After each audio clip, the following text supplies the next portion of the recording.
welcome to a very special sleepy edition of 8 Tracks Podcast. The show where we look at 8 tracks that share a theme.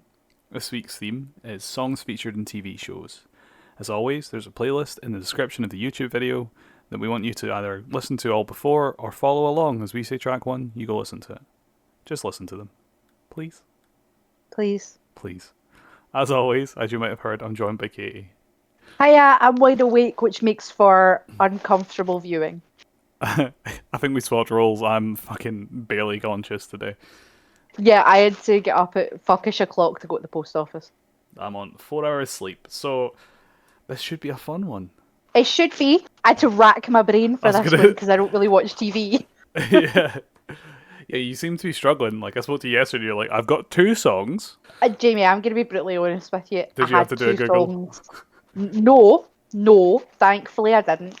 But I did sit in Asda car park for 20 minutes and go, I don't like any TV shows. What the fuck am I going to do? So 2 of my songs were picked about 40 minutes ago. Shall we crack on with it? I don't think we have any choice, Jamie.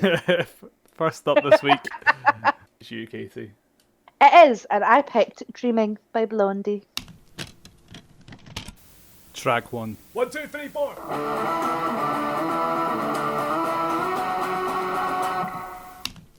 So that was Blondie with Dreaming, featuring Everybody's Horny Moz in that fucking Top of the Pops video. Moz.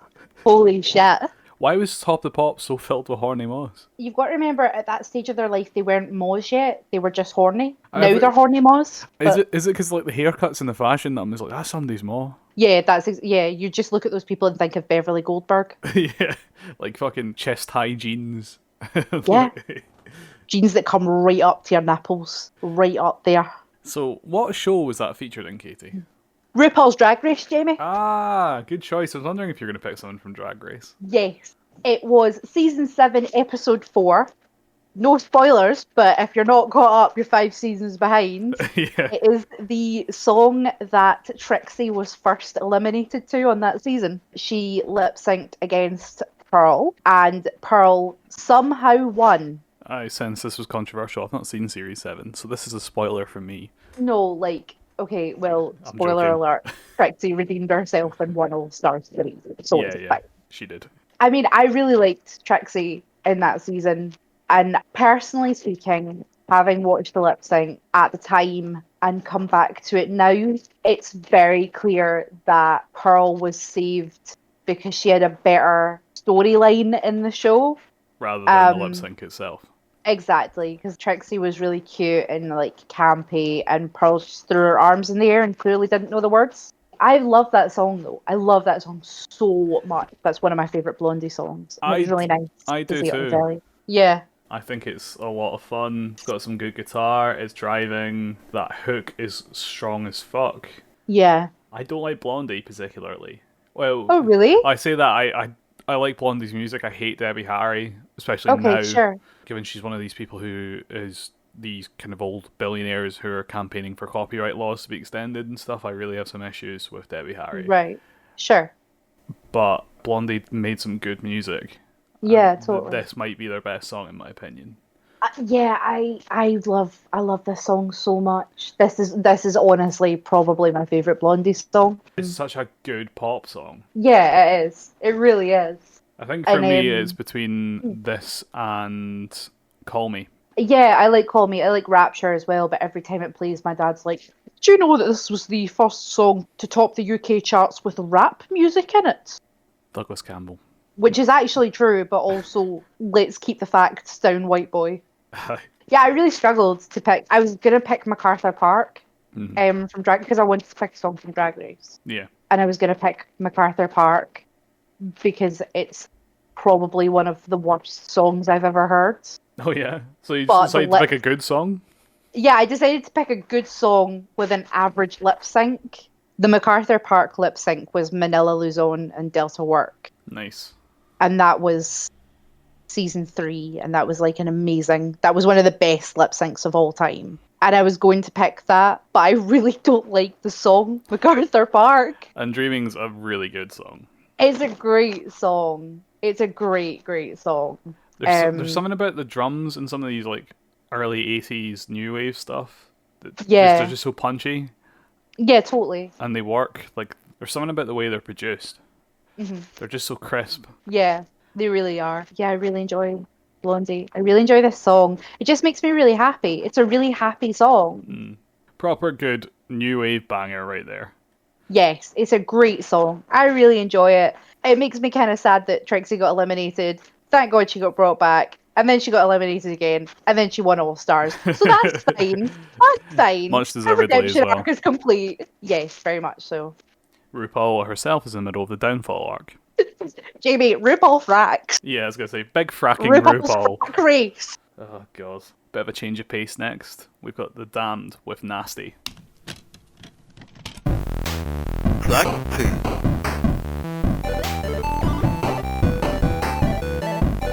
Some fantastic horror punk right there. The Damned with Nasty. Can we talk about the fact that The Young Ones is probably one of the best shows ever made? And incredible musical guests, like every single Yes. week as well. Like, it's such a bizarre thing, just in the middle of the episode, they just cut out and they're just like, oh, here's fucking The Damned, or here's Motorhead, or here's Madness. I was gonna say, were Motorhead not in an episode as well? Yeah, they performed the Ace of Yeah. Spades on one. I prefer The Damned, if I'm being honest, to Motorhead. Or specifically this song to the Ace of Spades, really. Yeah. It's a show that was so fucking ahead of its time. Yes. And, you know, R.I.P. Rick Mail. Rick Mail was a genius, and Adrian Edmondson as well. Like, both Yes. of them. And Ben Elton had a hand in writing The Young Ones. You got to acknowledge that. And I don't like to acknowledge Ben Elton, so... There we go, I said his name. We do what we have to, Jamie. We do what we must. The Young Ones was really a special show. There's nothing like it ever since. Even though I prefer Bottom, which followed it, completely different. Like, completely polar opposites. Yeah. I was always more into The Young Ones. My dad is really into The Young Ones. One of my favourite jokes I've ever seen on TV is the one where they blow up the wall. And Rick Mail gets so angry and he's like, I will write to my local MP. And Neil goes, but you're an anarchist, Vivian. He goes, well, I shall write to the lead singer of Echo and the Bunnymen then. Dear Mr. Echo. I'm going to write to my MP. But you haven't got an MP, Rick. You're an anarchist. Well, then I shall write to the lead singer of Echo and the Bunnymen. What's this? It's a fish, Mike. Oh, thanks. Dear Mr. Echo. I think And that makes me piss myself laughing every time I see it. I love Rick Mail because he recycles jokes later, and that I think evolved into a joke in Bottom. No, or Adrian Edmondson I think appropriated that in Bottom a little bit, where they're talking about the riots in Hammersmith, but like the episode's called Carnival, Uh-huh. and they're treating it like a carnival, and they're just like, oh, it's the annual Hammersmith riots, and that's the whole thing. And then they're robbed at one point, and he's just like, this is ridiculous, I'm going to write a letter to my MP. And then Rick Mail goes, why? He goes, to tell her I love her. And then Rick Mail's going like, Eddie, Tony Blair's a man. He's just like, she isn't. Their back and forth is just fucking incredible. Yeah, it really is. There's something real special about it. Yeah. Rick Mail's probably like one of my all-time comedy heroes. Have you read his autobiography? I haven't. Bigger Than Hitler, Better Than Christ. Yes. Which is fucking hysterical. He just spends the whole time slandering everyone he's ever worked with and insulting the reader constantly while bigging himself up and saying how many birds he's shagged. It's the most Rick Mail thing I've ever fucking read. It's fantastic. I will say though, you've read me it, I've read you excerpts because it is just fucking hysterical. but I always fall asleep because your voice soothes me.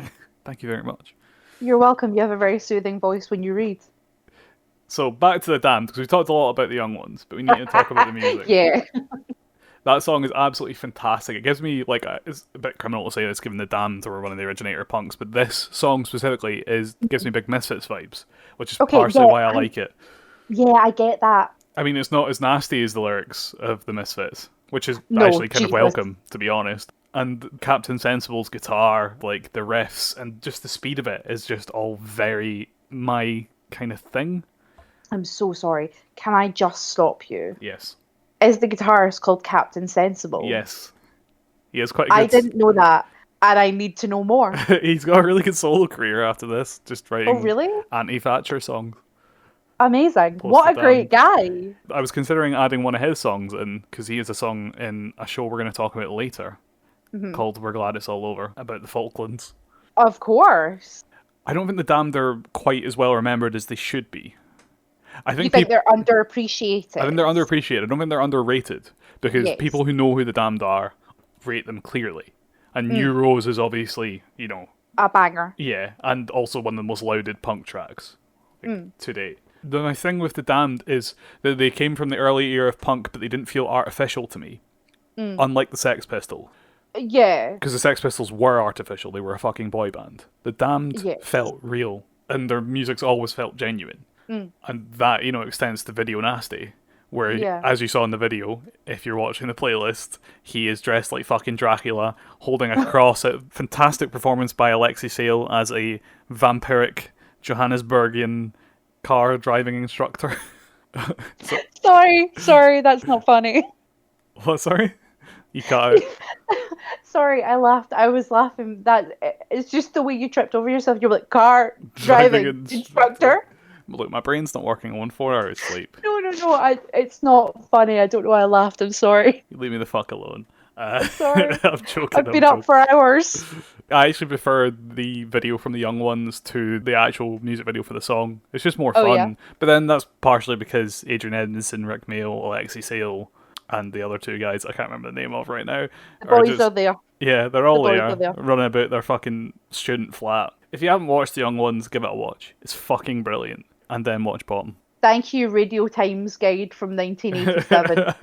No, because did it not get? No, I think at the time the Young Ones was well received, but Bottom was slated.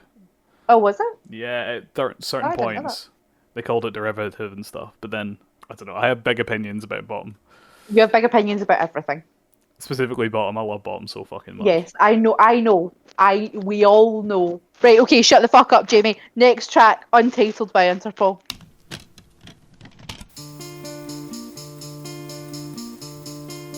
Track 3. So the second time Interpol showed up, Yes. first time since the first episode on Hard Cells. And yeah, for some reason, I always overlook their first album. I know it's like their most well-loved, but for me, I do overlook some of the album tracks on it, and this being one. It's a toss-up between Turn on the Bright Lights and Antics for the kind of fan favourite. Yeah, because everybody talks about, like, Obstacle 1. Yeah. Everyone talks about the singles. It's the kind of, like, wanky answer to that. They don't appreciate the album tracks, unlike Interpol connoisseurs like ourselves. Oh, I didn't realise Sean Connery was present to mock me. No, that's my impression of you being a wanker.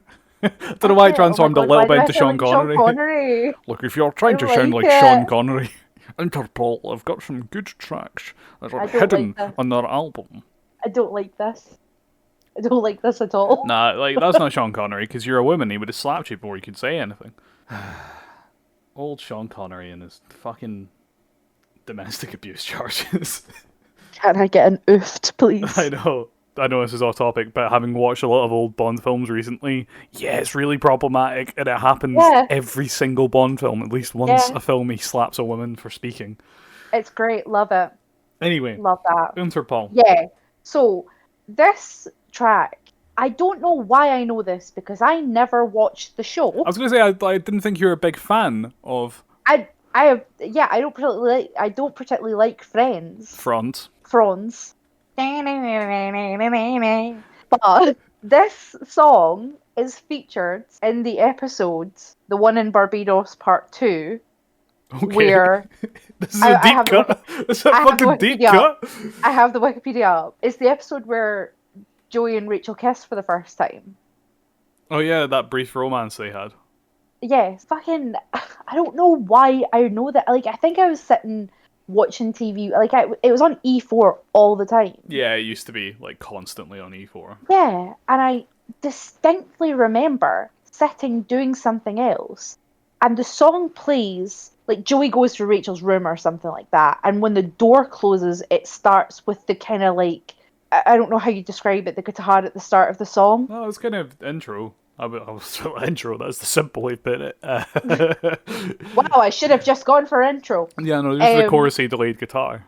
Yeah, thank you. The delayed guitar. The delayed guitar kind of starts out of nowhere, and I was like, "What the fuck is that? That's Interpol." It's such a weird choice. Is that Carlton Banks? For that moment? Do you mean Paul Banks? Yeah, that was a joke. It wasn't funny. Yeah, that's most of my jokes. I think when we grew up, it was hard not to know, or at least have seen, most episodes of Friends. Yes, Because absolutely. It was so saturated in pop culture. Yes. Oversaturated, it really was. maybe even. I never really got into it. You know, people would be like, they'd ask you, are you a Ross or a Rachel or whatever? People would do that. And I was just like, think I'm a Chandler, because isn't he the dickhead? Yeah, he's a dickhead. I was going to say you're the Chandler. Yeah. You're supposed to love me, can you not? I have never felt any kind of relation to any of the characters in Friends. I've always thought they were arseholes. I hate to be that guy. No, I think some of them are. Like, Ross is an arsehole. They're all arseholes. They all have arseholish behaviour. But we don't like Friends, so we're always going to look at them, you know. No, but I used to like Friends.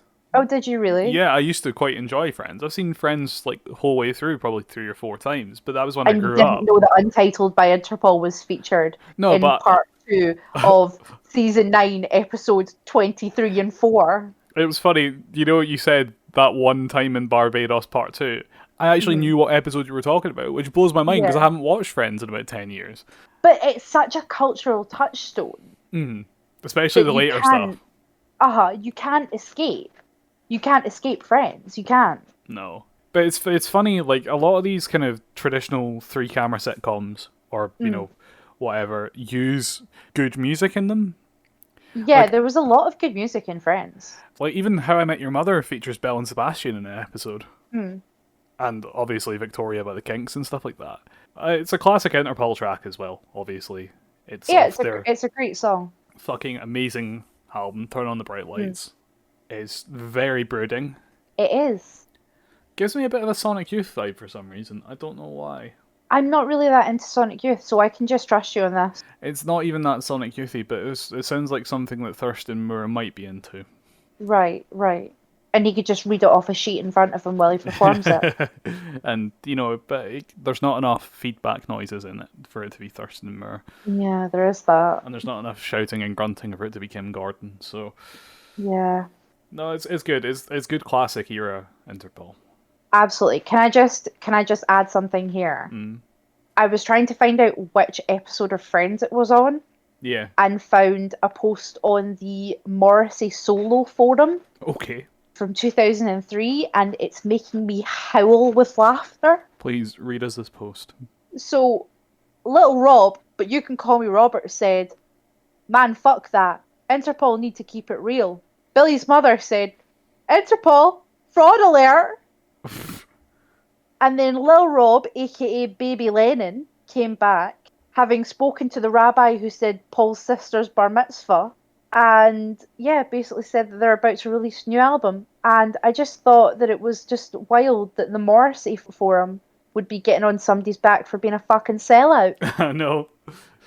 These forums were such a big thing back in the day. I know. I was never a forum person.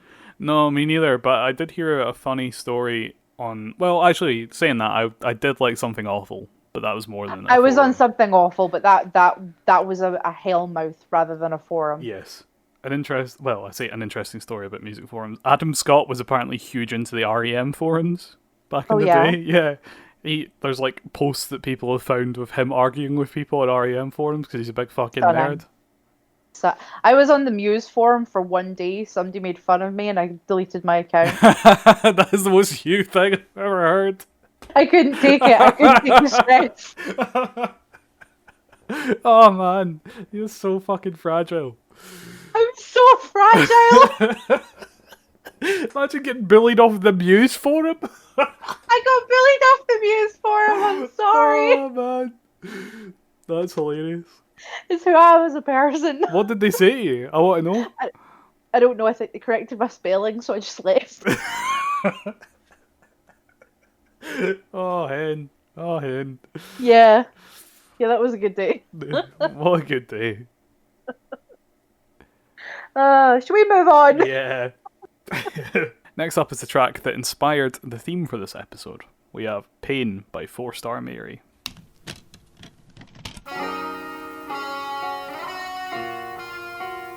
Track 4.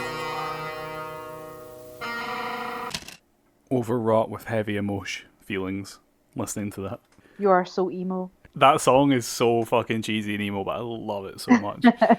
So my original idea for this theme for this episode was fake bands and TV shows. Mm-hmm. But then I realised that was really fucking narrow and I could only really talk about Buffy. So yeah, that song is Pain by 4-Star Mary. It's featured in Buffy. It's introduced in a scene where Seth Green's fake band are playing. He's the bassist of the band because they couldn't even get Seth Green to be the most important member of the fucking band, which I find hysterical. Ouch. Yeah, the fake band are called Dingoes Ate My Baby, which is a great band name. And yeah, it instead was actually Pain by 4-Star Mary, which is fantastic. It's so stupidly power pop, emo. Oh, I actually think that scene, because I can actually still picture the exact scene in my head, is it the one where Willow's wearing the Eskimo suit? I actually can't remember that. I can only remember like the intro to it. But it's the one where they like walk into the. Like, we should say actually, Katie's watching Buffy for the first time right now. I'm watching Buffy right now. Yeah, hi. Yeah, it's when like I can remember them walking into the bronze, and it's like one of the first times I think in series 2. And yeah, this is playing, and I was like, this is the coolest fucking thing. Okay. I was like, this is like the peak aesthetic of Buffy right here, or early Buffy, as I would later find out. But Right. yeah, I think that like perfectly encapsulates it, that whole scene. And it is cheesy, and you know, I like it's a bit like a shitter version of Pearl Jam, but I love it for that. I love everything about it. I love the bass. I love the 4-chord structure. It's so simple. I love the little fucking guitar counter melodies that run throughout just to keep it going. It is, it's something special. I think you might really love this song. I really do. I love all the music Yeah. that's in season 1 of 2 of Buffy. It's incredible. Before they did like so for series 3 they redo the theme and stuff, which is still the same theme. They've just re-recorded it, so it's a bit more studio. I actually preferred the raw earlier stuff, but they got loads of quite good bands like to jump in. Like Nerf Herder does the theme, and yeah, they had obviously 4-Star Mary and Sprung Monkey have a good song in it. It's just so fucking late 90s. It's painful. Yeah. How do you feel about this? Good. Good? Is this another one where you're just gonna be like, oh, it's alright, I've not actually got things to say? I don't have much to say because this clearly has a very deep emotional connection to you Yeah. and your love of Buffy. And as somebody who's watching it right now in the year of our Lord 2020 for kind of the first time watching it like properly rather than just having it on, Yeah. I do not have the same emotional connection to Pain by 4-Star Mary. I think I watched it right at the right time in my life. I was still in school when I first watched Buffy properly. Yeah. I watched it a wee bit when it was on, but obviously I was a bit young. I think I was like 7 or 8, you know, when it was. I think, yeah, no, it was 10 when it was finishing. So, like, I was a bit young. But when I was in about 4th or 5th year of high school, so about 2010, got really into Buffy. And it all just got put on Netflix at that point. Yeah. I tanned through it, like, rapidly. And it's just good teen fucking supernatural drama, isn't it? Yeah, very much so. And It is. Cordelia is the best character in the early series. Don't fucking at me. Oh, God. She is. Okay, Jamie. You'll come to appreciate Cordelia. I should hope so. I think one of the best things they did in Buffy was the soundtracking. And that's saying something because Buffy's writing and acting are all impeccable. Yeah. And casting, Jesus Christ. Could you think of anyone better to play Giles than Anthony Head? You're only saying that because you know that I fancy Giles. Look, everybody fancies Giles. I'm coming to find that, and I feel very at peace with it. Yeah, no, everybody acknowledges that Giles has powerful daddy energy. He does. It's a great show. fucking cheesy but a lot of fun music. And there's something about the level of distortion on the guitars that's just perfect for me. Just the way it all sounds. The mixing of like how high the bass is as well. Oh, I want to make some music like that. Yeah, it's good. Speaking of perfection, Katie, introduce your next track. Okay, my next track is the epitome of perfection. It is the greatest song ever written. It is the greatest song ever performed. It's from the greatest TV show ever set to celluloid. It is One Track Lover from Garth Marenghi's Dark Place.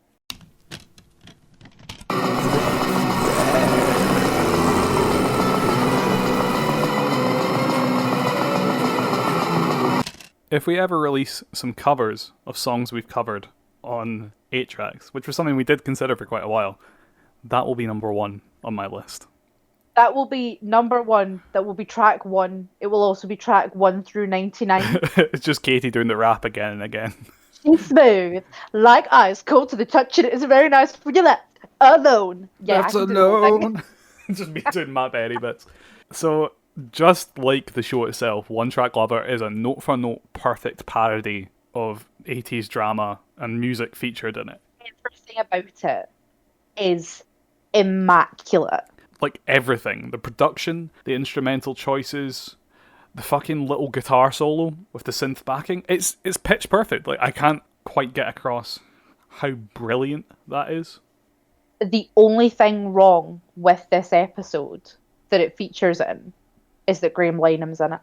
Boo. Big boo. If you could only go back in time and kill him, I fucking would. Jamie, that's how we get sued. Saying I would go back in time and kill Graham Linehan before he was a massive transphobe. I don't think I can get sued for saying that I would kill a man back in time in a hypothetical situation. Give me a time machine, He'll sue please. anyone. He'll sue anyone. He sued Pink News. Yeah, but not successfully. That's the whole thing, is he just throws money at people. He's going to run Fair out of enough. it fairly soon. Well, the wife's probably taken everything in the divorce. Yeah. Anyway, let's not talk about TERFs. Let's not talk about No. disgusting people. No, TERFs. We don't do TERFs. This song is incredible. Garth Marenghi's Dark Place is the greatest show of all time. So it's a little bit obscure, and if you're not from the UK, you might have missed it. In fact, even if you're from the UK, you might have fucking missed it. It's one of these shows that is just... It's a show within a show, parody of 80s mystery hospital dramas. Well, like a whole subsection of shows. And it's genius. It's stunning. I can't believe that they wrote a second season and it never got picked up. What? I didn't know that. Apparently they had a whole second season written and Channel 4 refused to take them up on it. I consider that a hate crime. It is, because it was a cult hit at the time. But then, Yeah. that was back when Channel 4 was actually giving money to interesting stuff and not bullshit reality TV stuff. You mean Gogglebox? Just say Gogglebox. Gogglebox, Love Island. I get why these shows are entertaining. Love Island is ITV too. Oh, is it actually? Whoops. Yes, it's ITV. Anyway, I don't know how many times I've described myself as a dreamweaver, visionary, author. I've forgotten the rest of the quote. I was going to say, you fucked that. Oh my god, ignore me. Yeah. No, I love it. I love this episode. It's from The Creeping Moths from the Shores of Shuggoth. Yeah. I've probably pronounced that wrong. I think it's the last episode in the series. It's either the last or the second last. I can't remember. Yeah, it's either the last or the second last. But it is so funny. The plot is Sanchez, who is played by Matt Berry, Lucian Sanchez. He falls in love with a woman who's slowly turning into a piece of cosmic broccoli. And Richard Ayoade, who is the dean? No, not dean of the hospital. He's Dean. Yeah, he's Dean Lerner. / Thornton Reed. Yeah, he's the head of the hospital. He's just there Yeah. to support him and pour Yeah. drinks at a bar while rapping. Apparently, just everything about Garth Marenghi's Dark Place is perfect. It's all on E4. Go watch it. There's only 6 episodes. Yes. It is. You'll get through it in a day. Like every once in a while, I get really depressed and then I think, oh fuck it, I'm gonna watch Dark Place again. Do the exact same thing. And you get through it in like no time at all. It's Yeah. just genius. They're all like 20-minute episodes. You can just binge the whole thing. It's great. And lots of people, well, especially internet personalities, have just ripped shit straight from it. Oh yeah. I mean, Jim Starlin couldn't exist without Matthew Holness, yeah. The only thing we haven't talked about thus far is Matt Berry's incredible singing voice. He has the smoothest fucking voice. His voice is like liquid silk. Absolute Radio 80s. Honestly, but he has a beautiful voice, and he's done stuff with oh my god, the lead singer of Queen of the Stone Age is Josh Homme. Thank you. He's done stuff with him in the Desert Sessions and all that as well, hasn't he? Yeah, he does backing vocals quite a lot for that stuff. Yeah, and he released an album. He is a good singer. He is, and he's got a beautiful voice. I don't just mean his talking voice, his singing voice. Yeah. Do you know that I actually found out that this wasn't his original talking voice? Oh, really? So, right, before he discovered that this was the way to go with his kind of character and branding that he plays, Yes. he was actually going for a bit of a hard man London voice. Really? Like a Cockney East End voice. I saw like an early interview. I'll try and source it for the episode. And it's him being like, alright geezer, I'm here. Like that. Rather than his usual like, ha. Oh my god, I didn't know that. Yeah, it's fucking wild. And you're not going to believe this. A computer game version of the 80s plastic toy, My Little Pony. The thing is, and I never told him this, when it comes to our four-legged friend, I am the two-legged wuss. But if I'd have told him that, I wouldn't have got the job, and I need the work. So let's have a look. Well, there you go. So sticking within this amazing era of cult comedy, Adam and Joe, Garth Marenghi's Dark Place, we're moving to another one of them, Trigger Happy. And the song is Moving to California by Straw.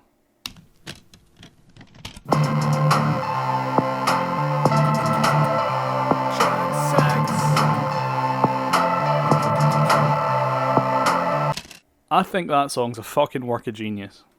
Oh, yeah? Yeah, it's the best Britpop song ever written. Oh, really? Okay, wow, that's quite a strong take. Oh, I'm going there. It's Okay. criminally underrated. Like, who the fuck has heard of Straw? Not me. Exactly. That video only had 422 views. Okay. To be fair, it's like a 2014 upload, but it is, I think, the structure, the instrumentation, the vocal track, everything is just pitch perfect about that. Okay. But I'll go into that in a second. Sure. So this comes from Trigger Happy TV. Another one of these manic shows that could only exist in the time that it came out in. Yes. Surrealist comedy at its height. I know you're not a big fan. No, but I also know that you're obsessed with the Trigger Happy soundtrack. It's because it is the best piece of contemporary modern soundtracking I've ever seen. Oh, we're throwing around a lot of, superlatives here. In TV, I've never seen a TV show that manages to bring together so many brilliant songs from so many different eras and use them all perfectly with sketches. It's nuts. Yeah. It is absolutely nuts. I mean, it goes from fucking Straw to Gordon Lightfoot to Faithless to PJ Harvey to James. It's just such a good soundtrack. Honestly, I still go back and listen to it. Like, every time I do, I discover a new track I absolutely fall in love with. It is well worth looking up. Like, the comedy might not be your thing. Yeah. But the music in the show is just unreal. It's even got one of the best Blur songs for you, Katie. Which one is that? No Place Left to Run, or Nowhere Left to Run. Is that what it is? Can't remember. Doesn't matter. Yeah, it's just so good. It has the Beta Band in it. Dr. Baker's in it. Oh, I love that song. Yeah, it introduced me to so many bands when I was so young. And yeah. Like, I can't put a value on that because it is just one of the most priceless gifts I've ever had. The amount of bands this show introduced me to is just incredible. What did you think of that track, out of interest, before I fucking wax lyrically about it? Oh, you're gonna kill me. I thought it was good. Yeah, I thought it was good. I thought it was fine. Yeah. It's all right. Like, I'm so sorry. Like, I haven't formed an opinion of it more than, yeah, that was fine. Yeah. To be fair, that's your first time hearing it. Yeah, Britpop's not really my thing, honestly. I'm not into the Verve. I don't like Oasis. Like, I like Blur, but, I could take or leave them. Like, I'm not... I wouldn't say I was the biggest Britpop fan either. I'd like some Oasis. I do like Pulp quite a lot. You're a bigger Britpop fan than me, I'd say. Yeah. I would say I can tolerate it definitely more than you. I would say so. Yeah, I don't like the Verve at all. Like it's just not my genre. It's just not my thing. I think it happens But like yeah. to me with like how I grew up and like what time I grew up in as well. So a lot Yeah. of it reminds me of like quite early childhood for me. Yeah. Because Urban Hymns yeah. was a CD my folks played quite a lot when I was younger. Yeah, I did have a very negative experience with a copy of Hindu Times. Oh yeah. So yeah, we drove to France. We drove on holiday every time we went away. So we drove to places on the continent because my dad's terrified of flying but won't admit it. And we drove to France and had one CD, and the CD was Hindu Times by Oasis. And we listened to it on repeat so many fucking times. I can't listen to Oasis anymore. Can't. To be fair, I struggle with some Oasis, like even as someone who likes some of their songs. Yeah. But Straw, not one of these bands you'll have heard a million times, or the fact that it's your first time hearing it. Yes, it is. I think that song is brilliant. It's ethereal. Yeah. It's much slower than it actually seems. Mm. Everything feels like it's just plodding along, but it's a really lyrically I love it because it's a song about the acceptance of failing and being proud of your failures. Sure. Like they're moving to California, at least that's what they're telling their friends. Mm-hmm. And it's all about how they weren't being successful as a band, or they were Right. struggling to find success as a band. That's the like abseil to safety on a master tape spindle is one of the lines. We'll live off of driftwood and the cash from the social. Come, we'll join hands together, we'll go walk in the ocean. It's acceptance of failing, and I think that's a beautiful lyric, and I think everything about like the way the strings intertwine with it and builds like really nicely for an absolute proper payoff of a chorus. The guitar is really nice doing little counter melodies. That gives me big Pulp vibes actually. Sure. Yeah. Doing like more interesting. Well, not Pulp. Sorry, gives me big Suede vibes. Similar guitar work to Suede. Even like the way that like the vocalist uses his kind of staccato voice at certain points really punches it. So when he goes bye bye UK, absolutely perfect for that point in time in the song. I think it is just a song that like I wish more people had heard. Well, the listeners of the podcast will now be very familiar with it. Yeah, because they've heard me fucking wank on about it. It was a big wank, but you seem to have fun. Like honestly, I just wish more people had heard this. It's a song I've been listening to for years and years, and it's never goes off my playlist for very long, if I'm being honest. Because every time this comes on, I've got a big smile on my face. Right. And the same can be said for a lot of Trigger Happy's soundtrack. It goes from like Elastica to fucking Men at Work, and it's still fucking brilliant. Yeah. Genius. I love the show, but I can understand why it's divisive. If you're gonna do anything, go listen to that soundtrack, because it's filled with tracks you might not have heard of, but are fucking brilliant. Yes. Katie, it's your last pick for the week. Tell us about it. Okay. My last track, you'll all be thanking God that it is the last one, is Zero by the Smashing Pumpkins.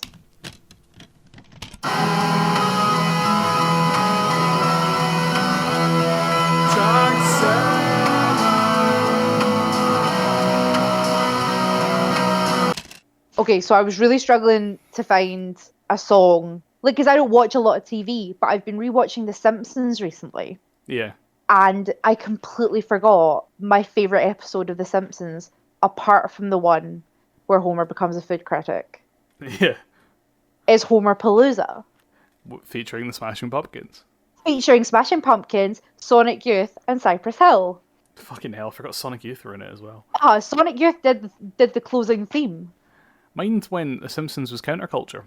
Like, but it is the best episode, and it has my absolute all-time favorite joke in The Simpsons, apart from the one where the dog speaks in the aforementioned episode where Homer becomes a food critic, where Homer introduces himself to Billy Corrigan from the Smashing Pumpkins, and Billy Corrigan says, "Billy Corrigan, Smashing Pumpkins," and Homer replies, "Homer Simpson, smiling politely."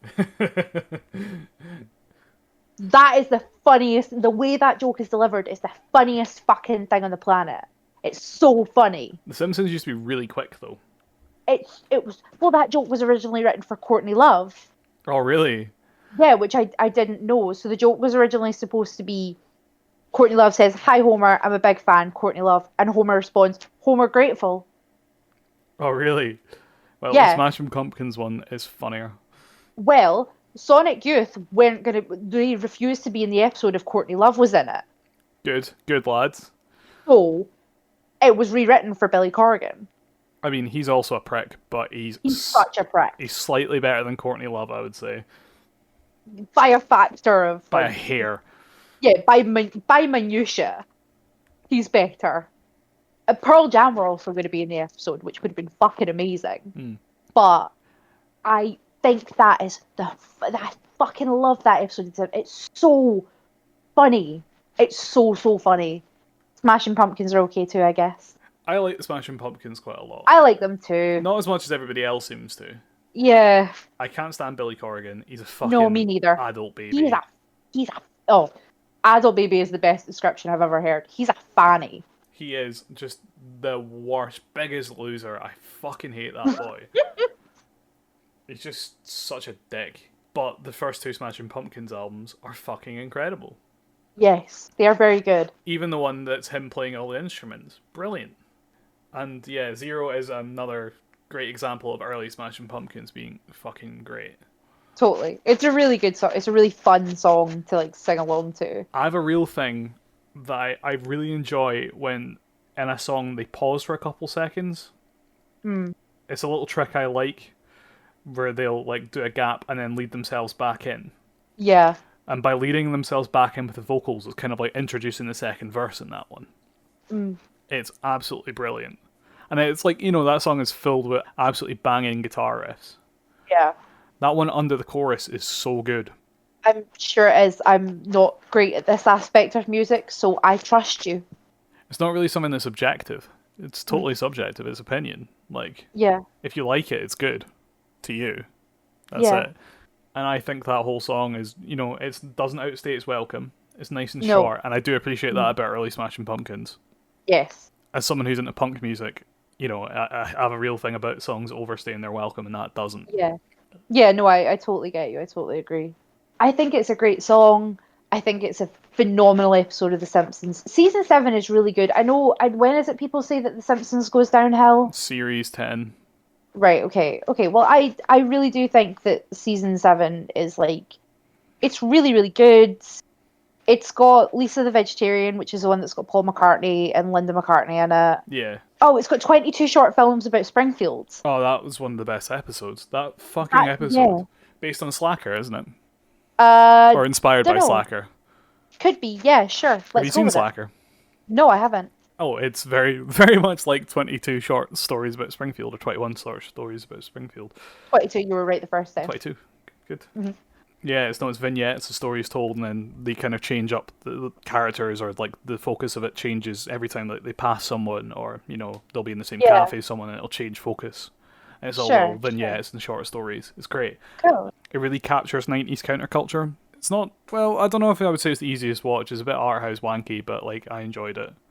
Saying that, the last time I watched it, I think I was like 14, so maybe I just wasn't big braining enough yet. I mean, it's a possibility. Too busy stuck on small brain. Absolutely. You're no longer a small brain boy. No, no longer. I'm now a medium brain boy. Absolutely. Gotta get that medium brain boy. Medium. I think Zero's a great track. Yeah, it is. It's a good fun song from a really fun episode of The Simpsons. And lyrically, it's as dumb as ever, Yeah. with a lot of Smashing Pumpkins' usual fucking nonsense. Loneliness is godliness. And why does he sound like a baby? He actually sounds like a baby. I'm sorry. I like Smashing Pumpkins, but I just realised that Billy Corgan's an adult baby. It's just because he's bald, you just associate him wearing a big adult diaper. No, it's his voice as well. He's so whiny. He is, yeah, you're Because right. like Tom DeLonge from Blink-182 has a whiny voice, but I don't associate him as a baby. Because he's got hair. That's it. He's bald and has a whiny voice, so he's a baby. Like, okay, not all bald men, right? No. Like that's what I said. He has a whiny voice. Yeah, no. But I'm just coming in case our, like one bald listener is like, excusez-moi, and then they click off the podcast and never listen to us again. There's nothing wrong with like having a shaved head or being bald. It's all cool. No. Like, and I think actually Billy Corgan suits that look. I'm just saying. Can you imagine him with hair? Did he not have hair for the first? I've never seen him with hair. Yeah, he definitely had hair for the first Smashing Pumpkins album. I'm Oh, fairly did he? sure. I've never seen him with hair. I'll put that in the so we can all see the comparison. Yeah. But I just think it's a mixture between Billy Corgan's personality, lack of hair, and his voice that makes him an adult baby. Amazing. Billy Corgan, what a cunt. He still is. He's still alive. Yeah, sadly. Oh, I say sadly. I shouldn't say sadly. I shouldn't wish death on him. He's not that bad. He's just a bit of a dick. No.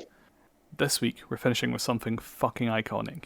She's Gone Away by the 9 Inch Nails.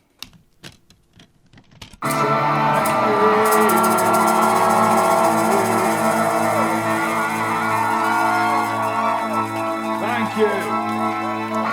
I can't begin to describe how much of a brilliant surprise that was when, upon watching the fucking wildest episode of the new series of Twin Peaks, which I'm not going to say very much about because Katie hasn't seen it. Let's see that.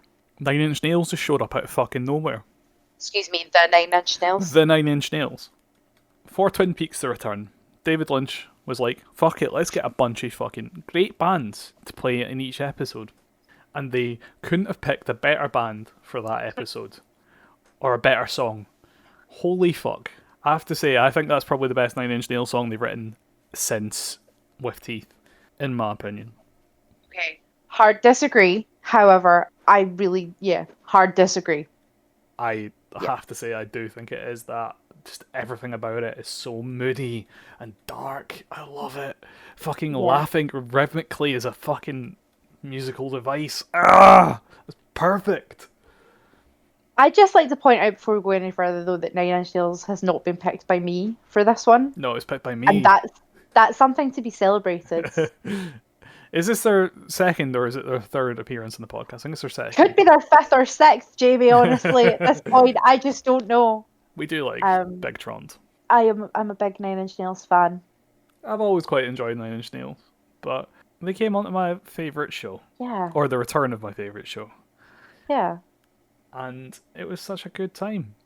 Just the fucking shred bit where the guy just starts going fucking ham on the guitar in the middle of verses is like that. The synth bass kicking in underneath it. It's just all... I've never seen a gig I want to be at more than this. I would love to see... I would give my left hit to see 9 Inch Nails live. No, but imagine being there while David Lynch fucking directs them. That's a wet dream for me. For you, yeah. I would just like to see 9 Inch Nails. In the fucking Roadhouse. Oh... Just be fucking 9 Inch incredible. Nails. 9 Inch Nails work quite a lot with David Lynch, though. Yeah, specifically Trent Reznor has did some stuff for Lost Highway. Yeah. I think we might have talked about that when we talked about the Lost Highway soundtrack with I'm Deranged. With I'm Deranged, yeah, because he wrote Perfect Drug for Lost Highway, and then was like, "This is the worst song I've ever written," and everyone was like, "Trent, we love the Perfect Drug," and he's like, "Shut the fuck up! It was a mistake. Shut up." I don't think I could think of a better song or band to fit for this new series of Twin Peaks, which is very dark and it's quite bleak at points. Yes. And I think this song is the perfect summation of the darkest and bleakest episode of the new Twin Peaks.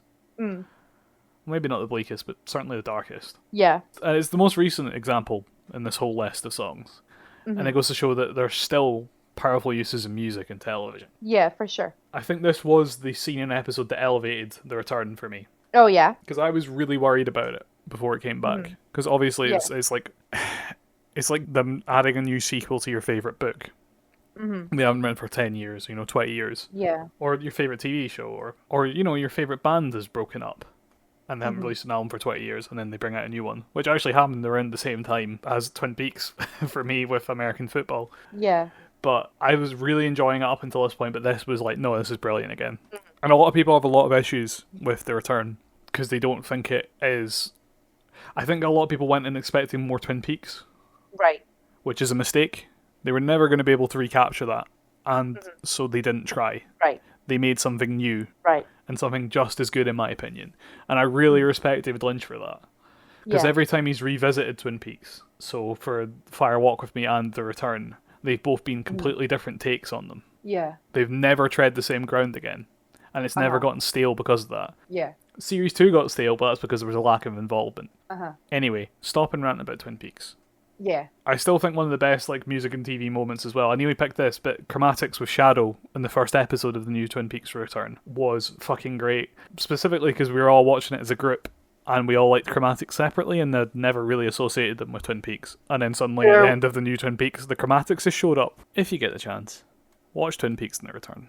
I know I've said this about every show on here, apart from Friends, because everybody's fucking seen Friends. But give it a shot, so you can hear the best Nine Inch Nails song in years. What is your take on it as a Nine Inch Nails fan? I really like it. It's on Not the Actual Events, and I know it was written for the show, but it sounds really bad. The track is completely overshadowed by a lot of the other stuff on that album.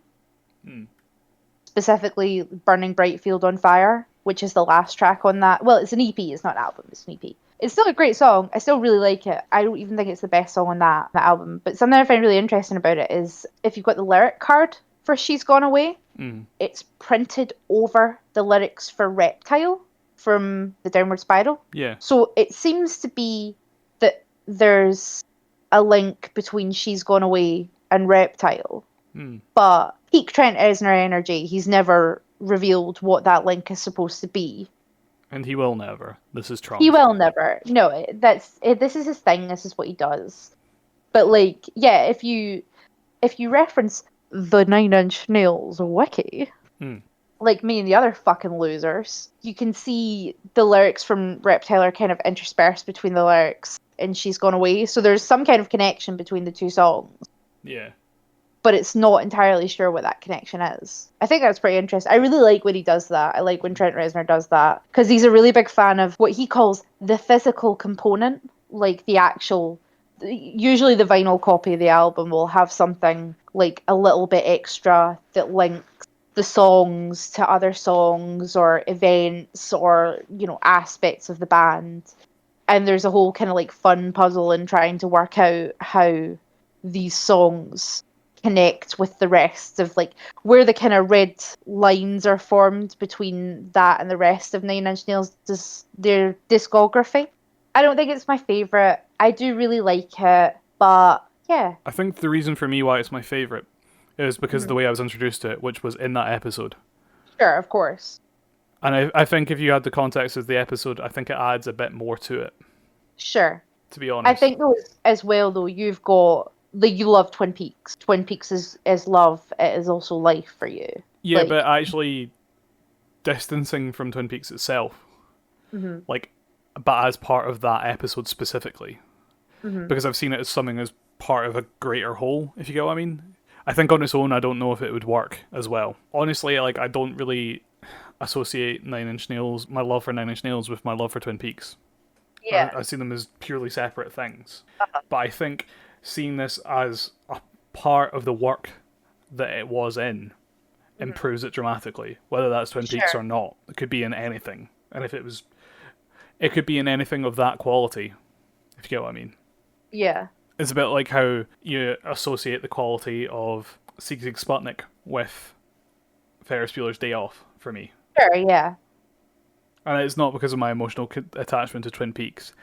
It was because of the actual quality of the art itself, for me. I don't think it has anything to do with nostalgia or feelings, like, of that regard for me. Great song. Great band. Yeah. Anyway, that's enough ranting for this week. I think so. Next time, we're doing our Wall of Sound special. So that is tracks with a wall of noise. Whether that's fuzzy guitars, you know, droney music, or synthesizer beds...